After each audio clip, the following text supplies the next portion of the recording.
Hello everyone, welcome to the Kumar Academy. I hope you all are fit and fine at your home in this tough time and are doing well. So in today's video we are going to discuss about class 9th Science and NCERT chapter number 9, that is force and laws of motion. So if you have not watched the previous video of the same chapter, then please go to our channel and the video will be available in the playlist. Please watch that video, and after watching that part 1 of the chapter number 9, you can watch this part number 2. Otherwise nothing will be clear to you, because you must be having the clear idea about the basics of the chapter. And in the part 1 we have introduced the chapter, that what is the main concept of the chapter, what is the basic fundamental of the chapter. So please watch that video, I would request you, and after watching that video you can simply watch this video. Only then everything will be clear to you in a very simple and lucid manner. So right now in today's video we are going to discuss some new concept, that is classification of forces. As you know, there are many kind of forces are available in your surrounding. Magnetic forces are there, electrostatic forces are there, frictional forces are there, muscular forces are there. So there are many forces are available in your surrounding. So how we can classify them? On the basis of one property we need to take. Okay, so we are simply classifying the forces mainly into two categories. So the first category is contact forces and the second category is non-contact forces. However, there are many kind of forces are present in your surrounding. So basically we are classifying those forces into mainly two categories. What are those categories? First category will be contact forces and second category will be non-contact forces. Okay, सो अभी हम क्या पढ़ने वाले हैं इस video में हम पढ़ने वाले हैं क्लासिफिकेशन ऑफ फोर्सेस, कि फोर्सेस को कैसे कैसे क्लासिफाई करते हैं.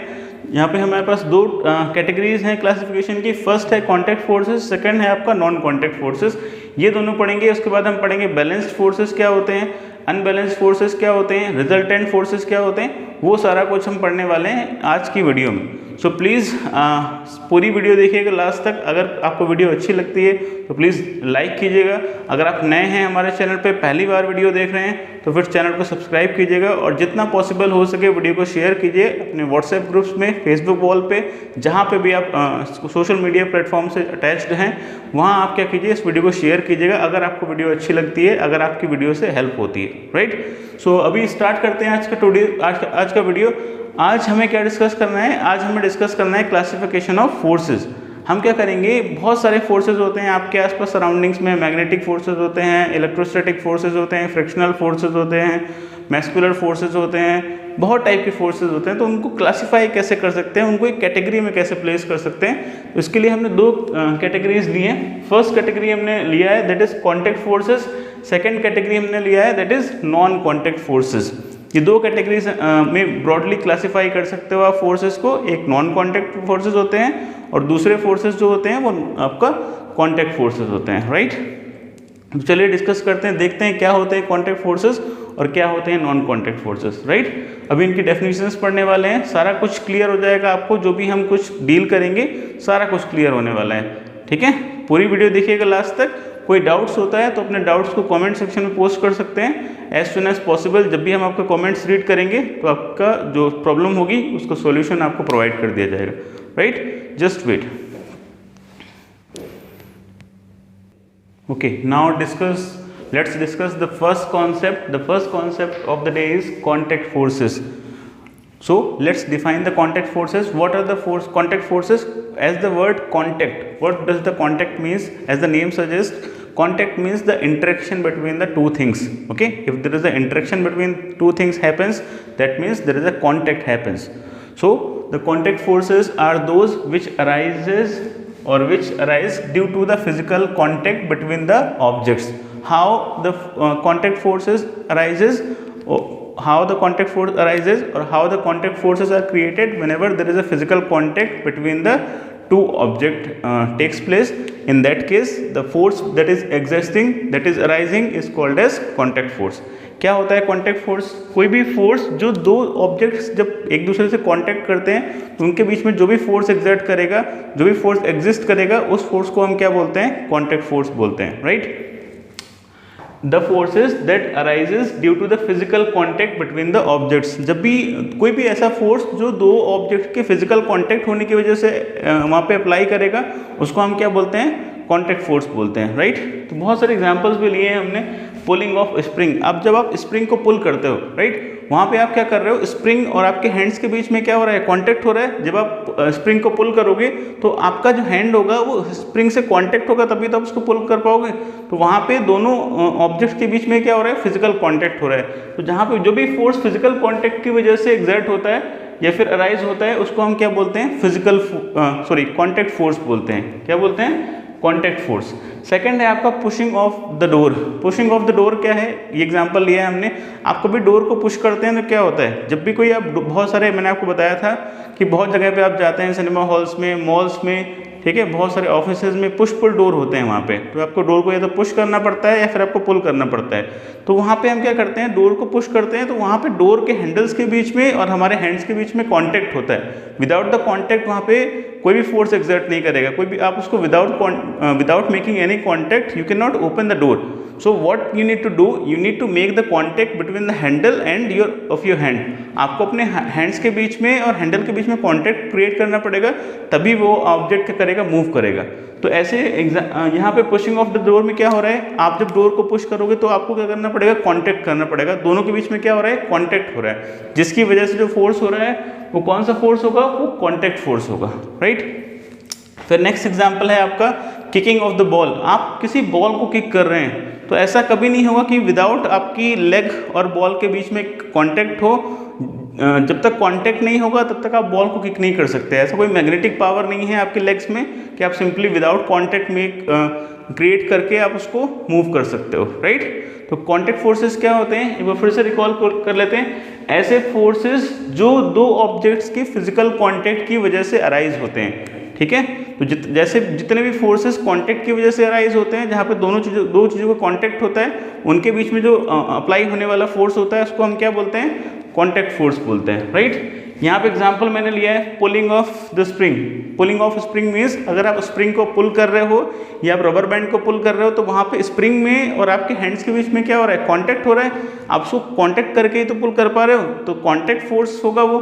अगर दो ऑब्जेक्ट्स के बीच में कांटेक्ट होने की वजह से कोई फोर्स अराइज हो रहा है, उसको हम क्या बोलते हैं, कांटेक्ट फोर्स।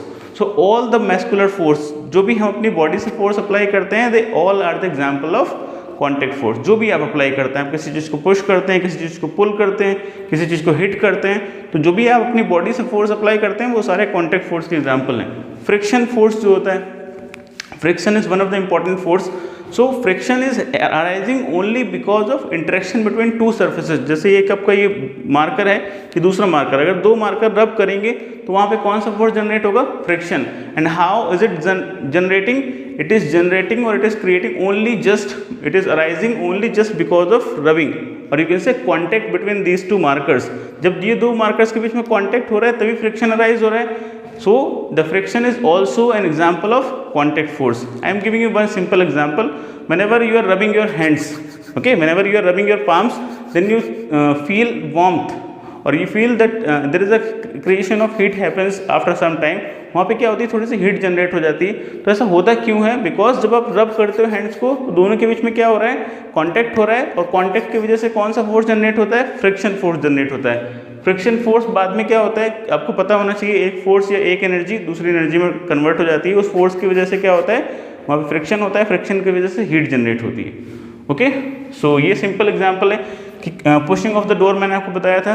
डोर को जब पुश करेंगे तो क्या होगा, वहाँ पे आपको डोर को पकड़ के तो पुश करेंगे, विदाउट होल्डिंग आप नहीं कर सकते, आप उसको पकड़ के पुश करते हैं, आप कांटेक्ट करते हैं वहाँ पे हैंड आपका डोर से, इसीलिए वो कौन सा एग्जांपल है, कांटेक्ट फोर्स का। यहाँ पे किकिंग ऑफ द बॉल भी आपका कांटेक्ट फोर्स का एग्जांपल है। क्लियर हो गया कौन सा कांटेक्ट फोर्स क्या होता है, जहाँ कोई भी फोर्स जो दो ऑब्जेक्ट्स के कांटेक्ट होने की वजह से अराइज होता है उसको हम क्या बोलते हैं, कांटेक्ट फोर्स बोलते हैं। I hope so the idea is clear। Okay, please take the screenshot, either you can make the parallel notes by pausing the video, whatever the method is suitable for you, you can use that one। आप video pause करके आप note down करना चाहते हैं, video pause करके note down कर लीजिए। अगर आपको स्क्रीनशॉट लेके नोट डाउन करना अच्छा लगता है तो आप स्क्रीनशॉट ले सकते हैं, it's totally your choice. Okay, I think you have taken the screenshot of the first concept, that was contact forces. Now let's recall the second concept, or let's deal with the second concept, that is non-contact forces. Non-contact, as the word suggests, that means there should be no interaction between the bodies and there should be no contact between the bodies. So let's look at the definition, please. The forces which arise without the physical contact between the objects are called as non-contact forces. That means ऐसे forces जो आपका body के physical contact के without ही वहाँ पे exist करते हैं, उन फोर्सेस को हम क्या बोलते हैं? उन फोर्सेस को हम बोलते हैं नॉन कांटेक्ट फोर्सेस। क्लियर है क्या होता है non contact forces? Non contact forces वो होते हैं जिनमें बॉडीज के बीच में, ऑब्जेक्ट के बीच में कोई भी कांटेक्ट नहीं होता है, पर फिर भी वहाँ पे वो फोर्स क्या करते हैं? एग्जिस्ट करते हैं। ऐसे फोर्सेस को हम क्या बोलते हैं? नॉन कांटेक्ट फोर्सेस बोलते हैं। देख लेते हैं फिर से क्या होगा। Examples we have taken, like there are two massive bodies. In the figure you are able to have a look. We have just taken two bodies, one is the smaller one and second one is the larger one. One is having the mass small m and second one is having the mass capital M. दो bodies हैं, एक का mass small m है, एक का mass capital M है। तो आपको पता होना चाहिए जितनी भी ऑब्जेक्ट्स हैं यूनिवर्स में वो क्या करते हैं? एक दूसरे को अट्रैक्ट करते हैं। वहाँ पे एक फोर्स एग्जिस्ट करता है जिसको हम क्या बोलते हैं? Gravitational force. And how the gravitational force is acting? Just it is acting without the physical contact. Like जितने भी आपको पता है, जितने भी प्लैनेट्स हैं वो एक पर्टिकुलर ऑर्बिट्स में कैसे रिवॉल्व करते हैं। Like earth is revolving in a fixed orbit around the sun and moon is also revolving around the earth. How is it possible? Only because of gravitational force. So all the bodies in the universe have force which is existing without the contact of two bodies is called as gravitational force. तो universe में क्या होता है? जितने भी massive bodies होती हैं, मतलब जिनके अंदर मास होता है, वो सारी बॉडीज क्या करती हैं? एक दूसरे को अट्रैक्ट करती हैं और उनमें कोई भी फिजिकल कांटेक्ट नहीं होता। यहाँ पे देखो आप, इस वाली बॉडी में और इस वाली बॉडी में कोई भी फिजिकल कांटेक्ट नहीं है, दोनों ऑब्जेक्ट थोड़ी एक दूसरे से सेपरेटेड हैं। तो ऐसी बॉडीज में कौन जो फोर्स एग्जर्ट करता है उसको हम क्या बोलते हैं? Gravitational force. Very common force, I think you have seen. Whenever we are just following this marker, then what happens? It will falling down. Why it is falling down? Because the earth is attracting, earth is applying a force of gravitation on it. So earth क्या करती है? जितनी भी bodies होती हैं उनको अपने centre के टुवर्ड्स क्या करती है? अट्रैक्ट करती है। क्यों अट्रैक्ट करती है? क्योंकि कोई कांटेक्ट तो होता नहीं वहाँ पे। अभी ये मार्कर और अर्थ के बीच में कोई कांटेक्ट नहीं है। इवन हम इसको ड्रॉप कर रहे हैं तो क्या कर रहा है? अर्थ क्या करेगी? इसको अट्रैक्ट कर रही है। क्यों अट्रैक्ट कर रही है? Just because of this gravitational force. इस ग्रेविटेशनल फोर्स की वजह से क्या कर रही है? इसको अट्रैक्ट कर रही है। दैट मीन्स यूनिवर्स में जो मैसिव बॉडीज के बीच में विदाउट कॉन्टेक्ट फोर्स लगता है उसको हम क्या बोलते हैं? Gravitational force. मोस्टली यूनिवर्स में प्रेजेंट होता है, जिसकी वजह से ही सारे प्लैनेट्स आपके एक फिक्स्ड ऑर्बिट में रिवॉल्व करते हैं। अगर ग्रेविटेशनल फोर्स नहीं होगा तो वो अपनी ऑर्बिट्स को छोड़ के चले जाएंगे। Right, so this is one of the example of non contact. यहाँ पे कोई भी कॉन्टेक्ट नहीं हो रहा है पर फिर भी दोनों के बीच में फोर्स लग रहा है। ऐसे फोर्स को हम क्या बोलते हैं? Gravitational force. So gravitational force is one of the example of non contact force. कैसा होता है ये? Non contact. So next example we are taking electric force. Electric force is one of the very common force that is arising between two charged bodies. Okay, if we are having two charged bodies and the force existing between these two charged bodies is called as electric force. दो charge bodies हमारे पास, एक small q है, एक पे थोड़ा सा कम charge है, एक पे थोड़ा सा ज़्यादा चार्ज है। दो चार्ज बॉडीज हैं, इनके बीच में क्या होता है? एक फोर्स एग्जिस्ट करता है। उस फोर्स को हम क्या बोलते हैं? इलेक्ट्रिक फोर्स बोलते हैं। क्या बोलते हैं? Electric force. आपको पता होना चाहिए जो लाइक चार्जेस होते हैं वो क्या करते हैं? रिपेल करते हैं, और जो अनलाइक चार्जेस होते हैं वो क्या करते हैं? अट्रैक्ट करते हैं। डिपेंड करता है कि इनके बीच में कैसा चार्ज है। अगर सिमिलर चार्ज होंगे तो अट्रैक्ट होगा, फोर्स ऑफ अट्रैक्शन होगा। अगर ऑपोजिट चार्जेस हैं, सिमिलर चार्जेस हैं तो रिपेल करेंगे एक दूसरे को। अगर ऑपोजिट चार्जेस हैं तो अट्रैक्ट करेंगे। ये जो इलेक्ट्रिक फोर्स है ये अट्रैक्टिव भी हो सकता है, रिपल्सिव भी हो सकता है। ये दोनों तरह का हो सकता है। हो सकता है बॉडीज अट्रैक्ट करें, हो सकता है बॉडी रिपल्स करें, एक दूसरे को रिपेल करें। ठीक है, इसमें ग्रेविटेशनल फोर्स कैसा होता है? ये केवल अट्रैक्टिव होता है। It is only attractive in nature. जो ग्रेविटेशनल फोर्स की बात कर रहे हैं हम, ये कैसा होता है? केवल अट्रैक्टिव होता है, रिपल्सिव नहीं होता है। दो मैसिव बॉडी यूनिवर्स के अंदर एक दूसरे को अट्रैक्ट करेंगी, रिपेल नहीं करेंगी। राइट, बट यहाँ पे इलेक्ट्रिक फोर्स की बात कर रहे हैं तो ये भी क्या है? विदाउट कॉन्टेक्ट एग्जिस्ट हो रहा है, विदाउट कॉन्टेक्ट अराइज हो रहा है। तो कोई भी ऐसा फोर्स जो without contact of object arise होता है उसको हम क्या बोलते हैं, नॉन कॉन्टैक्ट फोर्स बोलते हैं। ये भी विदाउट कॉन्टैक्ट अराइज हो रहा है, जो दोनों के बीच में कुछ ना कुछ डिस्टेंस है, तो इसलिए इसको हम क्या बोलते हैं, एक नॉन कॉन्टैक्ट फोर्स बोलते हैं। और ये दो टाइप का हो सकता है, या तो ये अट्रैक्टिव हो सकता है या रिपल्सिव हो सकता है। अट्रैक्टिव कब हो सकता है, जब आपके ऑपोजिट चार्जेस हों, एक प्लस हो एक माइनस हो, तब अट्रैक्टिव होगा। अगर आपका सेम चार्जेस हैं, दोनों पे पॉजिटिव पॉजिटिव हैं, तो रिपल्सिव होगा, या दोनों नेगेटिव हैं तब भी रिपल्सिव होगा, राइट। चलिए लास्ट देख लेते हैं, magnetic force, very very common force. I think we all have seen the magnets. This is the magnet piece, north and south. This is bar magnet. बहुत टाइप की मैग्नेट्स आती हैं, bar magnet आती है, round shape magnet आता है, horse shoe magnet आता है, ओके, यू शेप मैग्नेट आता है। ये आपका सिंपल है आयरन, ये आयरन पीस है। अब आपको पता है magnet has a property of attracting the iron object. जितने भी आयरन ऑब्जेक्ट्स होते हैं उनको अट्रैक्ट करने की प्रॉपर्टी होती है मैग्नेट्स के अंदर। तो यहाँ पे आयरन क्या है और मैग्नेट के बीच में क्या हो रहा है, कोई डायरेक्ट कांटेक्ट नहीं है, फिर भी मैग्नेट क्या कर रहा है, आयरन को अट्रैक्ट कर रही है, आयरन को अट्रैक्ट कर रही है। तो यहाँ पे जो फोर्स ऑफ अट्रैक्शन हो रहा है वो विदाउट कांटेक्ट अराइज हो रहा है, इसलिए कैसा फोर्स है, नॉन कांटेक्ट फोर्स है। और है कौन सा फोर्स, इसका नेम क्या है, magnetic force. Is it clear? So we have taken 3 example which are arising, 3 examples of force that are arising without the actual contact of the bodies. जो bodies की कॉन्टेक्ट की विदाउट ही वहाँ पे क्या हो रहे हैं, अराइज हो रहे हैं। इनमें कोई भी फिजिकल कॉन्टेक्ट नहीं है, तब भी ये क्या कर रहे हैं, अराइज हो रहे हैं, एग्जिस्ट करते हैं। इस तरह के फोर्सेस को जिनमें कोई भी फिजिकल कांटेक्ट नहीं होता है, इन्वॉल्वमेंट नहीं होता है, उनको हम क्या बोलते हैं, नॉन कांटेक्ट फोर्स बोलते हैं। Is it clear? So let's recall once again, what are non contact forces? Non contact forces are those which arises without the physical contact of 2 objects. जो विदाउट फिजिकल कांटेक्ट की वजह से भी arise होते हैं, उनमें जब जहाँ पे कोई भी 2 ऑब्जेक्ट्स के बीच में अगर कोई ऐसा फोर्स लग रहा है जहाँ पे फिजिकल कांटेक्ट नहीं हो रहा है दोनों ऑब्जेक्ट्स का, तो उस टाइप की फोर्स को हम क्या बोलते हैं, नॉन कांटेक्ट फोर्स बोलते हैं, राइट। डेफिनेशन आपको गिवन है, बोर्ड पे लिख लीजिएगा, बहुत सारे बुक्स में भी अवेलेबल है, बट हम आपके लिए सिंपल से सिंपल डेफिनेशन फाइंड आउट करते हैं, इसलिए आप यही डेफिनेशन प्रेफर कीजिएगा। Either you can create the definition by yourself. अगर आप कॉन्सेप्ट समझ गए एक बार तो डेफिनेशन अपनी लैंग्वेज में भी लिख सकते हैं। यहाँ पे एग्जांपल्स लिए हैं मैंने। ग्रेविटेशनल फोर्स कैसा होता है, ये नॉन कांटेक्ट फोर्स होता है, क्योंकि यहाँ पे कोई भी कांटेक्ट नहीं हो रहा है दोनों ऑब्जेक्ट्स के बीच में। ये एक नॉन कांटेक्ट फोर्स का एग्जांपल है। और ये कैसा होता है, केवल अट्रैक्टिव होता है। ये आपका इलेक्ट्रिक फोर्स की बात कर रहे हैं। इलेक्ट्रिक फोर्स कैसा, ये भी क्या होता है, नॉन कांटेक्ट फोर्स होता है। 2 चार्जेस अगर आप उनको सर्टेन डिस्टेंस पे प्लेस कर रहे हो तो वो एक दूसरे को या तो अट्रैक्ट कर सकते हैं या रिपेल कर सकते हैं। तो इनके बीच में भी कोई कांटेक्ट नहीं है, फिर भी यहाँ पे फोर्स एग्जिस्ट कर रहा है, तो ये कैसा हो गया, नॉन कांटेक्ट फोर्स हो गया।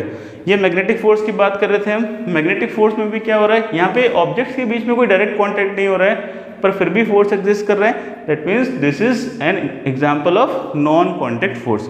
I think the idea is clear. So please pause the video to make a note of it. Either you can take the screenshot. Whatever the method suits you, you can use that one. Just wait. So I think you have taken the screenshot of the previous concept that we have discussed, that was non-contact forces. Now we are going to deal with new concept, that is resultant force. Okay, that is resultant force. Now what is resultant force? If we are applying many forces, if many forces are acting on any object, then there is a single force that is creating or that is producing the same effect as the all the forces are acting, all the forces can produce collectively is called as resultant force. देखते हैं क्या definition है इसकी एक बार। A single force that produces same effect as produced by many forces acting on the body collectively. Right now, what is the resultant force? It is, you can say, it is a net force, or it is the total of all the force, which is, it is the algebraic sum of all the forces which are acting on the body, or it produces the same effect as all the forces are getting produced, all the forces are producing in that body collectively. जो भी आपका अभी हमने क्या किया है, ये example लिया है आपके सामने।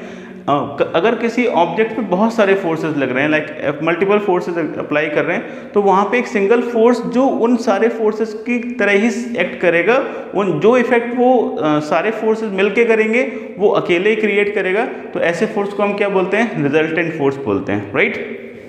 देखिए यहाँ पे हमने क्या किया है, एक मैसिव बॉडी है, लेट्स सपोज इसका मास m है, और ये हम क्या कर रहे हैं, इस पर 3 फोर्सेस एक्ट कर रहे हैं, ये F1 है, ये F2 है, ये F3 है। तो अगर कोई भी ऐसा फोर्स हो जो सेम इफेक्ट प्रोड्यूस करे, जैसे कि ये तीनों फोर्स कंबाइंडली एक जो भी इफेक्ट इसमें जनरेट करेंगे, मूव करेंगे या स्टॉप करेंगे, जो भी कुछ करेंगे, तो कोई भी ऐसा फोर्स जो सिमिलर इफेक्ट जनरेट करता है या सिमिलर इफेक्ट प्रोड्यूस करता है, जो कि मल्टीपल फोर्सेस कलेक्टिवली प्रोड्यूस करते हैं, right.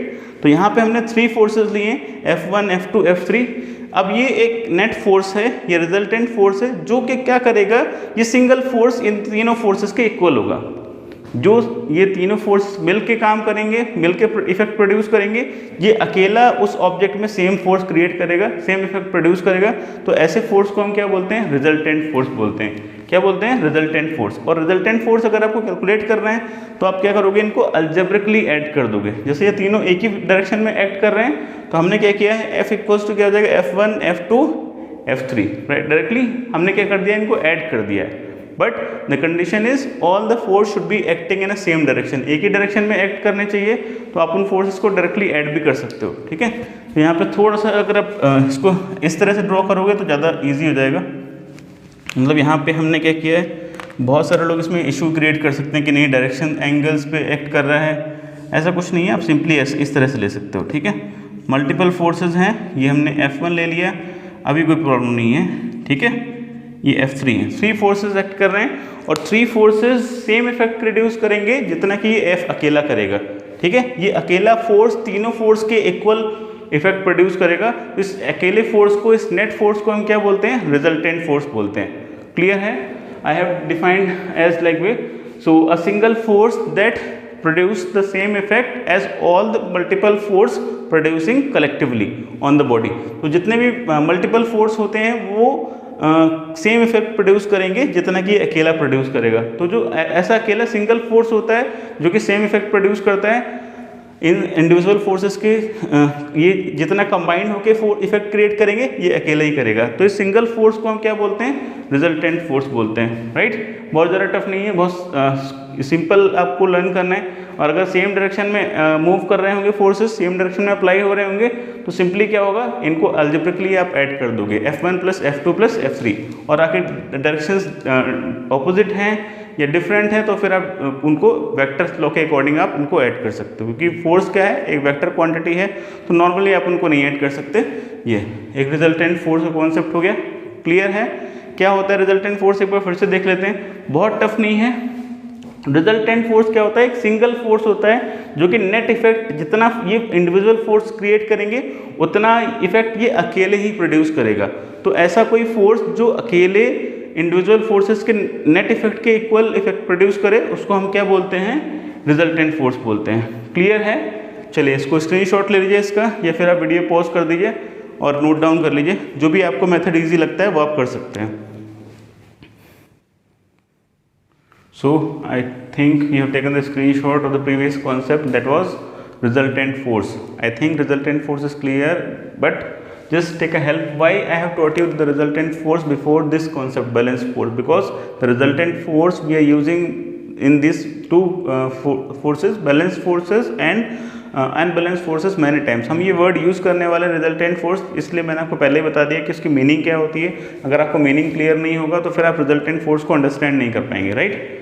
So what is balance forces? If more than one force acting on the object and if the net force or the resultant force is zero, then the forces that are acting on the body are said to be balanced। अगर किसी भी object पे एक से ज़्यादा forces लग रहे हैं, राइट, 1 2 3 कई सारे फोर्सेस लग रहे हैं, मल्टीपल फोर्स एक्ट कर रहे हैं और उनका रिजल्टेंट क्या है, जीरो है, मतलब नेट फोर्स क्या हो रहा है, जीरो एक्ट कर रहा है। अगर नेट फोर्स जीरो है ऑब्जेक्ट पे, दैट मीन्स जो भी फोर्स एक्ट कर रहे होंगे उनको हम क्या बोलेंगे, the force are said to be balanced forces. Okay, so clear है बैलेंस फोर्स का कॉन्सेप्ट। यहाँ पे हम क्या करते हैं, एग्जांपल लिया है हमने, ये एक ऑब्जेक्ट है, इस पे फोर्सेस अप्लाई हो रहे हैं, एक ये अप्लाई हो रहा है, एक इधर से अप्लाई हो रहा है, ये इधर से अप्लाई हो रहा है, एक इधर से अप्लाई हो रहा है।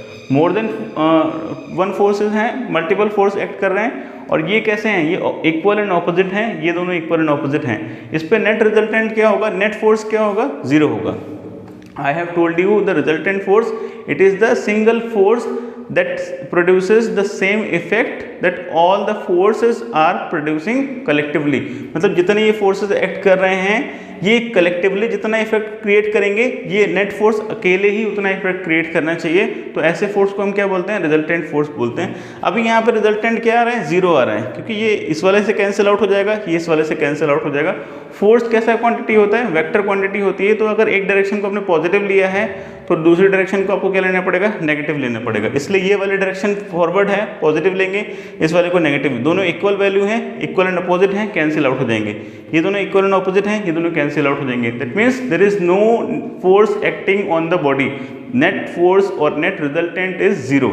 सो all those forces which are acting are set to be balanced. अगर कोई भी ऑब्जेक्ट है उस पर लगने वाले सारे फोर्सेस का नेट फोर्स या फिर रिजल्टेंट फोर्स 0 होगा, तो उन सारे फोर्सेस को हम क्या बोलेंगे? उन सारे फोर्सेस को बोलेंगे बैलेंस्ड फोर्सेस। क्लियर है? एक गेम होता है टग ऑफ वार, उसमें 2 टीम्स होती हैं, ठीक है। उसमें क्या करते हैं? एक रोप होती है, इसको पुल करते हैं। आपने देखा होगा बहुत सारे स्कूल्स में बहुत सारे जगह पे प्ले करते हैं, ठीक है। उसको बोलते हैं टग ऑफ वार। उसमें क्या करते हैं? सिंपली एक रोप होती है, उसको 2 टीम्स पुट करती हैं। अगर दोनों इक्वली उसको क्या कर रही हैं? स्ट्रेच कर रही हैं, और ना वो रोप इधर मूव कर रही है ना रोप इधर मूव कर रही है, उस केस में हमारा जो फोर्स होगा वो बैलेंस्ड होगा, ठीक है। अगर दोनों फोर्सेस इक्वल हैं और ऑपोजिट हैं तो रोप में कोई भी मूवमेंट नहीं होगा और हमारा नेट फोर्स क्या होगा? 0 होगा, राइट। तो बैलेंस फोर्स का कॉन्सेप्ट क्लियर हो गया होगा। अगर बैलेंस्ड फोर्स एक्ट कर रहा है ऑब्जेक्ट पे, तो ऑब्जेक्ट अपनी पोजीशन में कोई भी चेंज नहीं करेगा। That means if the balanced force is acting on the body, then the object will not change its position. Force 0 है तो ऑब्जेक्ट में कोई भी मूवमेंट नहीं आएगा, ठीक है। दैट मीन ना वो रेस्ट से मोशन में चेंज होगा, ना मोशन से रेस्ट में चेंज होगा। जिस पोजीशन में होगा वो उसी पोजीशन में रहेगा, right. Is it clear the concept of balanced forces? Okay, so I think clear हो गया होगा। एक बार फिर से देख लेते हैं। अगर किसी भी ऑब्जेक्ट पे एक से ज़्यादा फोर्सेस लग रहे हैं और उन सारे फोर्सेस का नेट फोर्स कितना आ रहा है? 0 आ रहा है। नेट रिजल्टेंट कितना आ रहा है? 0 आ रहा है। तो जितने भी फोर्सेस होंगे उनको हम क्या बोलेंगे? बैलेंस्ड फोर्सेस बोलेंगे, ठीक है। यहाँ पे एग्जांपल भी दिया है मैंने आपको, 4 फोर्स एक्ट कर रहे हैं और ये दोनों ये सारे क्या हो रहे हैं? जो नेट फोर्स हो रहा है वो क्या हो रहा है? 0 हो रहा है। अगर नेट फोर्स 0 है तो ऐसे फोर्सेस को हम क्या बोलते हैं? Balanced forces. और बैलेंस्ड फोर्स अगर एक्ट कर रहे हैं किसी भी ऑब्जेक्ट पे, तो ना तो उसकी स्टेट में कोई चेंज होगा, ना तो उसकी मोशन की स्टेट में कोई चेंज होगा, right. So this is all about balanced forces. Just wait, and now we need to discuss the another concept. Till then please pause the video to make a note of it. So now let's move to the next concept, that is unbalanced forces. What are unbalanced forces? Just opposite, these are just opposite to the balanced forces. So let's recall the definition of the unbalanced forces first. If more than one force are acting on an object, if the net resultant force is not 0, then all the forces are said to be balanced. उसमें क्या था, उस वाले definition में क्या था, उसमें अगर ऑब्जेक्ट पे बहुत सारे फोर्सेस एक्ट कर रहे थे, more than one force act कर रहे थे, in that case the resultant force was 0. उसमें क्या था, रिजल्टेंट फोर्स आपका 0 एक्ट कर रहा था. बट इस वाली कंडीशन में रिजल्टेंट फोर्स क्या होगा, 0 नहीं होगा. अगर रिजल्टेंट फोर्स 0 है तो उन फोर्सेस को बैलेंस फोर्सेस बोलते हैं. अगर रिजल्टेंट फोर्स 0 नहीं है तो उनको हम क्या बोलते हैं, unbalanced forces, right. So let's recall once again, if more than one force are acting on the object and if the net force is not 0, then the force, those who are acting are said to be unbalanced. तो जो भी force act कर रहे होंगे उनको हम क्या बोलेंगे, अनबैलेंस्ड बोलेंगे. सॉरी बाय मिस्टेक यहाँ पे बैलेंस्ड लिख दिया, तो ये लिख देंगे unbalanced. Right, we have taken an example over here. The similar example we have taken. This is a wooden block. इसका कुछ मास हो सकता है, लेट्स सपोज m है, और इस पर बहुत सारे फोर्सेस एक्ट कर रहे हैं. 3 फोर्स एक्ट कर रहे हैं, F ये एक्ट कर रहा है, 3 फोर्सेस एक्ट कर रहे हैं. तीनों इक्वल मैग्नीट्यूड के हैं, सेम वैल्यू के फोर्सेस हैं, बट डायरेक्शन ऑपोजिट है. ये दोनों इक्वल एंड ऑपोजिट पेयर हैं, और ये आपका एक वर्टिकल डाउनवर्ड फोर्स लग रहा है. तो ये वाला इससे कैंसिल आउट हो जाएगा, बट ये वाला कुछ ना कुछ इफेक्ट क्रिएट करेगा. इसमें क्या हो रहा है, नेट फोर्स 0 नहीं है. लास्ट वाले में नेट फोर्स 0 था, बट इस वाले फोर्स में, इस वाले एग्जाम्पल में नेट फोर्स 0 नहीं है.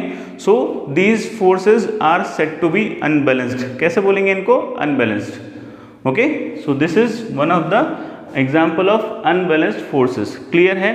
अगर सारे फोर्सेस इक्वल एंड ऑपोजिट होते, उस वाले में क्या था, सारे इक्वल एंड ऑपोजिट पेयर्स बन रहे थे, तो वो कैंसिल आउट हो रहा था।